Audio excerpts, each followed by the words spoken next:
తాకట్లో ఉన్న మీ బంగారాన్ని విడిపించి ఆ రోజు ఆన్లైన్ రేటుకి కొంటాం. Sharma gold company. నమస్తే, వెల్కమ్ టు సుమన్ టీవీ. నేను పద్మిని. ప్రస్తుతంతో పాటు ప్రముఖ ఆధ్యాత్మికవేత్త, జ్యోతిష రత్న, వాస్తు జ్యోతిష పండితులు డాక్టర్ సూరంపూడి భానుకోటేశ్వరి గారు మనతో పాటు ఉన్నారు. మాట్లాడదాం. మేడం నమస్తే. మేడం జై శ్రీరామ్, శ్రీమాత్రే నమః, శ్రీ గురుభ్యో నమః. ముందుగా మీకు శ్రీ పరాభావన సంవత్సర ఉగాది శుభాకాంక్షలు మేడం. ధన్యవాదాలు పద్మిని. మీకు మరియు సుమన్ టీవీని వీక్షిస్తున్న వీక్షకులందరికీ కూడా పరాభవ నామ సంవత్సర శుభాకాంక్షలు. ఈ ఉగాది మీ జీవితాల్లో నవవసంతాన్ని మన జీవితాల్లో నవవసంతాన్ని కురిపించాలని, మన అందరం కూడా ఆనంద డోలికల్లో తేలిపోవాలని చెప్పి, మనకున్న కష్టాలన్నీ కూడా తగ్గిపోవాలని చెప్పి జగన్మాతని మనందరి తరఫున మనస్ఫూర్తిగా ప్రార్థిస్తున్నాను. థ్యాంక్ యూ అండి. Thank you so very much. ఒక్కసారి ఈ ద్వాదశ రాశులకి కూడా మనం ఖచ్చితంగా రాశి ఫలాలు అంటే తెలుసుకోవాలి అని అంటే అది ఉగాదికి మాత్రమే మనకు ఉన్నటువంటి సాంప్రదాయం. కాబట్టి మరి పరాభావన సంవత్సరం పేరేమో పరాభావం కదా, మరి అవమానం కదా, ఒకంత భయంగా ఉంది.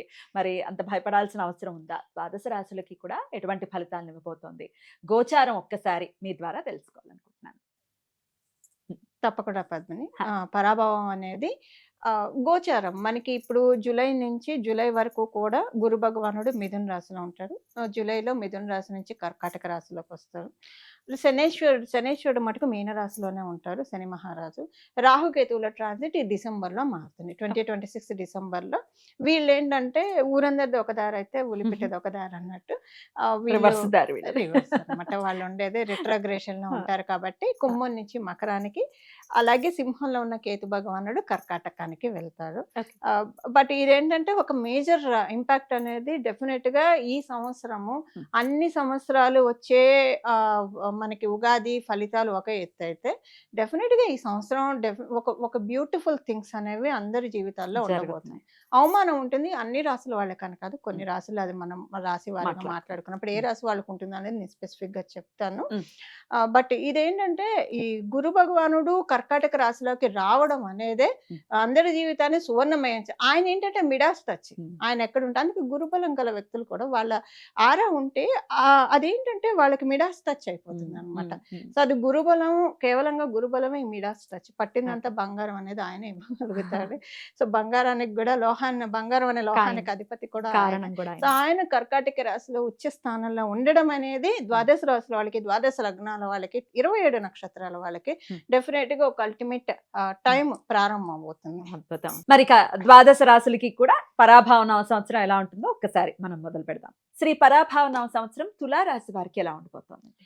తులారాశి, తులా లగ్నంలో పుట్టిన వాళ్ళకి, వీళ్ళందరికీ వర్క్ విషయంలో పద్మిని, ఉద్యోగస్తులకి ఏంటంటే కొంచెము వీళ్ళని వాడుకొని చేయిస్తున్నారా అని అనిపిస్తుంది. వీళ్ళని అడ్వాంటేజ్ తీసుకుంటున్నారా, వీళ్ళ మంచితనాన్ని కావచ్చు, లేదా వీళ్ళ లీనియన్స్ అని అనుకోవచ్చు. ఓకే, అడ్వాంటేజ్ తీసుకుంటున్నారా, అన్ని వీళ్ళ చేతే చేయించుకుంటున్నారు అని అనిపిస్తుంది. అంటే ఒకటేంటంటే తులారాశికి పరిపూర్తి రాజయోగాన్ని ఇచ్చేది శనేశ్వరుడు కాబట్టి వీళ్ళేం శ్రమకి వెనకాడరు, చేస్తారు, మాక్సిమం వీళ్ళు చేస్తారు. కానీ చేస్తున్న కొద్దీ ఇంకా చేయిస్తూ ఉంటే అది కొంచెం బాధ అనిపిస్తుంది, అడ్మిట్ చేయకుండా. ఇప్పుడు తులారాశిలో పుట్టిన వాళ్ళందరికీ ప్రకృతి అడ్మిట్ చేస్తుంది. ప్రకృతి నిష్పక్షపాతంగా ఉంటుంది, ఎవరి పక్షాన్నైనా, ఎవరు బంధువు కాదు ప్రకృతికి. సో అన్ని ప్రకృతి నోటీస్ చేస్తూ ఉంటుంది కదా.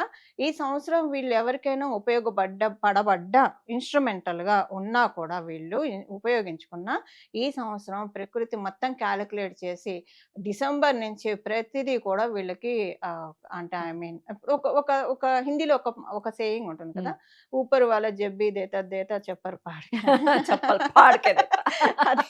అది ఇప్పుడు ఒక పూల బాట అవుతుంది. వీళ్ళ కష్టము, వీళ్ళ ఎఫిషియన్సీ ఏదైతే ఉందో అదంతా కూడా విశ్వమాత నోటీస్ చేస్తూ ఉంది.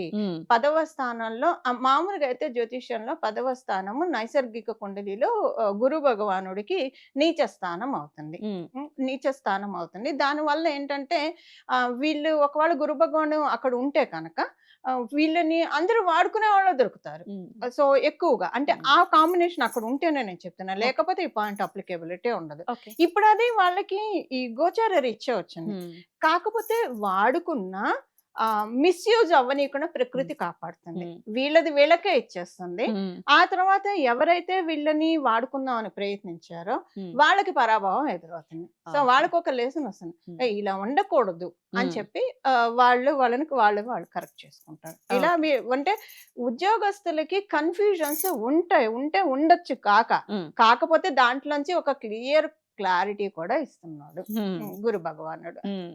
సో కేతు భగవానుడు కూడా ఎంటర్ అయినప్పుడు కేతు దీని గురించి కూడా మనం విడిగా ఒక వీడియో చేయాలి. జూపిటర్ కేతు ఉన్నప్పుడు మళ్ళీ మనం చేద్దాం, ఇంకా చాలా టైం ఉంది కాబట్టి చేద్దాము. మామూలుగా అయితే జ్యోతిష శాస్త్రంలో ఇది గణేష్ యోగం అని చెప్తున్నాం. మన ఇద్దరం ఇది మాట్లాడుకున్నాం, వినాయక చవితి రోజే మాట్లాడుకున్నాం, గుర్తుందా? సో ఇది గోచారంలో అందరికీ వస్తుంది కదా, ఈ గణేష్ యోగం అన్ని రాశుల వాళ్ళకి వస్తుంది. గణేష్ యోగం అంటే ఇండైరెక్ట్ గా ఒక మంచి ఐశ్వర్యాన్ని ఇచ్చే యోగం అని చెప్పచ్చు. ఇంగ్లీష్ లో చెప్పాలంటే మల్టీ మిలియనియర్ యోగం. జన్మ జాతకంలో ఉంటే డెఫినెట్ గా వాళ్ళు బాగా వెళ్తారు. వాళ్ళు పుట్టడం ఎక్కడన్నా పుట్టనియండి, ఒక మట్టి ఇంట్లో పుట్టినా వాళ్ళు ఎంత పైకి వెళ్తారంటే వాళ్ళు బంధువర్గం కూడా రిచ్ అయిపోతారు. అంతే గణేష్ యోగం ఒక స్పెషాలిటీ అది. అంటే గురుకేతువుల కలయిక అంత బాగా మంచి ఫలితాన్ని ఇస్తుంది. అయితే అది ఏ రాశిలో పడ్డది అన్నది కూడా ఇంపార్టెంట్. అది మిథున కన్యా రాశుల్లో పడితే పోయింది, పోసిన పన్నీరే, అది ఉపయోగం. ధనస్సు మీనాల్లో పడితే సూపర్, చాలా బాగుంటుంది. వాళ్ళు ఇంకా చూసుకోకల్లా. ఈ సపోజ్ ధనస్సు మీనాల్లో పుడితే వాళ్ళ తల్లిదండ్రులకి వీళ్ళకి ఇవ్వాలి కాబట్టి వాళ్ళకి డబ్బులు వచ్చేస్తాయి. వీళ్ళని చదివించాలి, పెళ్లిళ్ళు చేయాలి, బాధ్యతలు ఉంటాయి కదా, రెస్పాన్సిబిలిటీస్ ఉంటాయి కాబట్టి తల్లిదండ్రులకు వస్తాయి. సో అంటే వాళ్ళ తల్లిదండ్రుల జాతకంలో ఉందనుకో ఇంకా ఎక్స్ట్రీమ్ అనమాట, సూపర్ ఉంటుంది. సో గణేష్ యోగం అనేది చాలా మంచిది. విఘ్న నాశకుడు కదా ఆయన. సో విఘ్నాలు ఏం లేకుండా మొత్తం అన్ని కూడా ఇప్పుడు మనం వచ్చేప్పుడు ఎవరైనా మన రోడ్డు మీద వెళ్తుంటే సీఎం పిఎంలకే మనం చూడరాదా, వాళ్ళు వచ్చేప్పుడు రోడ్ అంతా క్లియర్ చేసి పెడతారు, ఇంకేముంది రయ్యి అని వెళ్ళిపోతారు. అదే గణేష్ యోగం. సింపుల్ గా మన రహదారిని వాళ్ళు జూపిటర్ కి అయితే క్లియర్ చేస్తారు. ఇంకా అప్పుడు ట్రాఫిక్ లేకపోతే ఉంది, we will reach our destination. ఇంకా ప్రైవేట్ జెట్ లో కూడా తీసుకుంటారు అవసరం అయితే. అది గణేష్ యోగం. అయితే మరి తులారాశి వారికి గణేష్ యోగం ఏమైనా ఇంపాక్ట్ చూపిస్తుందా? డిసెంబర్ నుంచి కెరియర్ వైజ్ అది చూపిస్తుంది. అన్ని రాశుల వాళ్ళకి ఉంది. గణేష్ యోగం గురించి మనం మాట్లాడుకున్నాము. తులారాశి వాళ్ళకి కెరియర్ పరంగా మారుతుంది. ఉద్యోగస్తులు అవ్వచ్చు, వ్యాపారస్తులు అవ్వచ్చు, ఫ్రీలాన్స్ వర్క్స్ చేసుకునే వాళ్ళు ఉంటారు, కమిషన్ మీద చేసుకునే వాళ్ళు ఉంటారు, వర్క్ ఫ్రమ్ హోమ్ చేసే వాళ్ళు ఉంటారు. ఇలా ఎవరికైనా సరే ఈ గణేష్ యోగం మంచి ఫలితాన్ని ఇస్తుంది. డిసెంబర్ నుంచి వాళ్ళు ఆ ఫ్రూట్స్ చూస్తారు. ఈలోగా ఏంటంటే కొంచెం ఇన్స్ట్రుమెంటల్ గా వాడుతూ ఉన్నా, అంటే మన రాజాసాబ్ మూవీ వచ్చింది కదా, వెయ్యన్ రమ్మి వేషాలు అమావాస్య వరకు అనేది చెప్తాడు. అవును, అలానే ఉంది. అలా వీళ్ళు అనుకోవాలి, అవని చేసుకోండి ఎన్నాళ్ళు అయినా సరే, డిసెంబర్ వచ్చిందంటే వీళ్ళ టర్న్ వస్తుంది. అద్భుతం, చాలా బ్యూటిఫుల్ గా ఎక్స్ప్లెయిన్ చేశారు. అయినప్పటికీ ఈ మొత్తం సంవత్సరం అంతా సాఫీగా వెళ్ళటానికి ఏ ఆరాధన విశేషంగా వీళ్ళు చేసుకోవాలండి? పరిహారం పద్మిని, ఈసారి ద్వాదశ రాశుల వాళ్ళకి, ద్వాదశ లగ్నాల వాళ్ళకి ఎప్పుడైతే శనీశ్వరుడు కుంభరాశిలో వచ్చారో అందరికి కామన్ రెమెడీ ఉంటుంది. ఇప్పుడు గురు భగవానుడు కర్కాటక రాశిలో రావడము, సో అందరికి కామన్ రెమెడీ ఉంటుంది. అందరూ గురుబలాన్ని పెంచుకోవాలి. మీ దాంట్లో గురుబలం ఉంటే ఉండొచ్చు గాక మళ్ళీ పెంచుకోవడము. సో అంటే మనకి ఏమన్నా వస్తాయంటే మనం ఏం కాదని చెప్పాం కదా. ఇవాళ వండుకున్నాం అంటే బియ్యం బస్తా తెచ్చిస్తా అంటే ఈ పూట వండుకున్నాం అని ఎవరని చెప్పాం కదా, పెట్టుకుంటాం కదా, రేపటికి ఉంచుకుంటాం కదా. అలా ఇది బాగా పనిచేస్తుంది.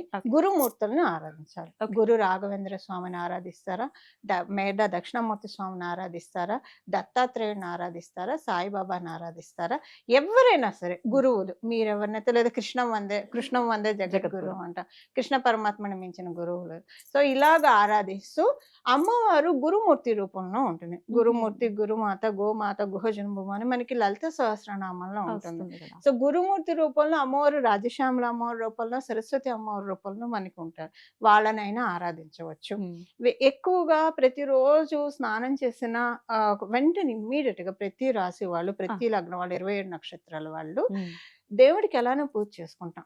ఒక్క 5 నిమిషాలు మీ డేలో దక్షిణామూర్తి స్వామివారి వంక చూడడం అనేది ఒక ప్రాక్టీస్ గా పెట్టుకోవాలి. అలవాటు చేసుకోవాలి. మీ ఇప్పుడు జన్మ జాతకంలో గురుబలం లేని వాళ్ళకి ఇప్పుడు ఆ గోచారంలో అవకాశం ఇస్తుంది వాళ్ళు స్ట్రెంగ్ చేసుకోవడానికి. జూపిటర్ బలం అందరికీ కావాలి. అవసరం. జూపిటర్ బలం ఉంటే ఉమ్. ఆయన కాపాడేది మామూలుగా ఉండదు, ఒక సపోర్ట్ అనేది దొరుకుతుంది. ఇంకా ఆయనకి ఎవరు అడ్డు కూడా చెప్పలేరు, ఎంత అడ్డు చెప్పినా ఈయన కాపాడేస్తాడు అంతే. ఎందుకంటే దేవదానాలకు యుద్ధం అయినప్పుడు ఎండ్ ఆఫ్ ద డే దానవులు ఓడిపోతారు, దేవతలు గెలుస్తారు. గెలుస్తారు. సో ఈ మన లైఫ్ లో ఉన్న ఈ దేవదానవ సంగ్రామం నుంచి మనము ఒక దానవులు అంటే కష్టాలు అనుకుందాం అంతే. కాసేపు, కష్టాల నుంచి బయటపడి విజయాన్ని కైవసం చేసుకోవాలంటే దేవతా బలం కావాలి, ఓకే. గురు బలం కావాలి. ఓకే. సో దక్షిణామూర్తి స్వామివారి ఆరాధన ఎవరిదైనా ఆరాధన చేసుకోవాలి. వాస్తు పండితులు కూడా కాబట్టి మీరు ఒక ఇంట్లో ఖచ్చితంగా ఈ దిక్కున స్వామి పటం ఉండాలి అనేది ఏదైనా దిక్కుందా? అక్కడ మేము పెట్టుకొని ఖచ్చితంగా చూసే విధానాన్ని ఒక్కసారి చెప్తారా? చాలా మంచి ప్రశ్న తీసుకున్నారు. ఇప్పుడు ఈ ప్రశ్న చాలా ఆప్ట్. అందుకే మీరంటే అంటే కరెక్ట్ గా రైట్ టైంలో రైట్ ప్రశ్న అడుగుతారు. Thank you. ఈ వాస్తు శాస్త్రం ప్రకారం మనం చూసుకున్నాం, మనకి వేదాల్లో అంటే పురాణాల్లో ఉన్న శాస్త్ర విషయం కూడా ఇంట్లో ఉత్తరం గోడకి దక్షిణామూర్తి స్వామివారి బొమ్మ ఉంటే మంచిది. అంటే ఉత్తరానికి ఉంటాడు, ఆయన దక్షిణానికి చూస్తూ ఉంటాడు. Okay. దక్షిణానికి చూస్తే ఇప్పుడు సో మనం ప్రాక్టికల్ గా మాట్లాడుకుంటే మనం జనరల్ గా లౌకికంగా ప్రాక్టికల్ అనుకుంటాం. ఆత్మపరంగా ప్రాక్టికల్ గా మాట్లాడుకుంటే మనకి మళ్ళీ లైఫ్ చక్రంలో మనం పడకూడదు కదా. మనం బోల్డ్ అన్ని లోకాలు ఉన్నాయి, తపో లోకంలోకి వెళ్ళాలో లేదా ఏదో ఒక లోకంలో వెళ్ళాలి. అలా వెళ్ళాలంటే దక్షిణం వైపు వచ్చే దానికి మనం అడ్డుగోడ వేయాలి. అది మనతో కాదు, దక్షిణామూర్తి స్వామివారే. ఎప్పుడైతే మనం ఉత్తరం వైపు చూడడం అనేది మనం ఊర్ధ్వముఖంగా వెళ్ళడం, దక్షిణం వైపు చూడడం అనేది అధోముఖంగా వెళ్ళడం. సో ఈ అధోముఖం నుంచి మనల్ని తప్పించి ఊర్ధ్వముఖంలో మనల్ని అప్లిఫ్ట్ చేసేది కేవలంగా ఒక గురు భగవానుడే కదా. దీనికి కేతు బలం కూడా తోడు కావాలి. అందుకే దక్షిణామూర్తి స్వామివారిని నేను ప్రత్యేకించి అసలు మామూలుగా ఎవరికైనా ఇంట్లో ఉత్తరం గోడకుంటే మంచిది. నేను ఎందుకు చెప్తున్నానంటే ఆయన కాళ్ళ కింద అపస్మరుడు అనే రాక్షసుడు ఉంటాడు. ఆయనే మన రాహుకేతువుగా భావించి దీన్ని తొక్కేసి, అంటే నాకు మళ్ళీ లైఫ్ సైకిల్లో వాళ్ళకి ఎక్కువగా లైఫ్ సైకిల్లోకి తెచ్చేది, ఆ లైఫ్ సైకిల్లోకి రాకుండా నన్ను కాపాడు, ఈ జీవుని కాపాడు. ఎప్పుడైతే మనం జీవుడు అని అనుకుంటూ ఉంటామో ఇలానే ఉండిపోతాం. కాదు, ఈ జీవాత్మ పరమాత్మే జీవాత్మ. అందుకే మనకు ఉపనిషత్తుల్లో చెప్తారు కదా, శ్వేతకేతు తత్వమసి అనే ఒక కథ ఉంది, అది చెప్తారు. సో అంటే తత్వమసి తత్వం మనం తెలుసుకోవాలి. అది మనకిచ్చేది కేవలంగా దక్షిణామూర్తి స్వామివారు. అద్భుతం. లేదా ఏ గురు రూపమైనా పెట్టుకోవచ్చు. ఉత్తర గోడకి మాత్రం ఖచ్చితంగా దక్షిణామూర్తి పటాన్ని పెట్టుకుని ఆయన్ని అసలు ఎంత సుందరంగా ఉంటారో, అంటే ఎంత ప్రశాంత చిత్తులై ఉంటారో చిన్ముద్రతోటి. ఖచ్చితంగా అలా మనం పెట్టుకుంటే మన ఇంటికి ఎవరైనా వచ్చినా పద్మిని, మీ ఇంటికి వస్తే దేవాలయానికి వచ్చినట్లు ఖచ్చితంగా చెప్పే తీరుతారు పద్మిని, అందులో డౌటే లేదు. అద్భుతం. హాయిగా ఉంది, మీ ఇంటికి వస్తే ఒక దేవాలయం లాగా ఉంది, ప్రశాంతంగా ఉంది. అంటే మన చోటి ఉండాలి అని అనుకుంటారు. ఇది ఏంటంటే స్వామివారి గొప్పతనం. మనం ఆయన వంక చూసినా చూడకపోయినా ఆయన రేస్ మనకి పడుతూ ఉంటాయి, చూసారు. అది మనకి అసలు అలా చూసుకుంటే ఆత్మతత్వంగా చూసుకుంటే మన మనసులో మొత్తం ఇక్కడంతా కూడా నా చుట్టూ దక్షిణామూర్తి స్వామివారు ఉన్నారని మనం భావించుకుంటే మన ఒక బ్యూటిఫుల్ ఆరాలు ఉన్నట్లు. ఖచ్చితంగా చాలా అద్భుతంగా మాకు తెలియజేశారు. ద్వాదశ రాశుల వాళ్ళకి కూడా ఈ పరాభావన సంవత్సరం ఎలా ఉండబోతోంది అనేది సవివరంగా తెలియజేశారు. చెప్పినటువంటి పాయింట్స్ అన్నిటినీ కూడా వారి రాశి రీత్యా ఖచ్చితంగా దృష్టిలో పెట్టుకుని చాలా మటుకు మంచి యోగవంతమైనటువంటి సంవత్సరంగానే ఉండబోతోంది అనేది నాకు అర్థమైనటువంటి విషయం. అది గురు భగవానుడి చేత. సో అందరం కూడా సంతోషంగా ఉండాలి ఈ సంవత్సరం అంతా అని మనస్ఫూర్తిగా కోరుకుంటూ చాలా చక్కటి వివరణను అందించారండి. కృతజ్ఞతలు. నమస్కారం అండి. మంగళం. నమో భగవతే వాసుదేవాయ.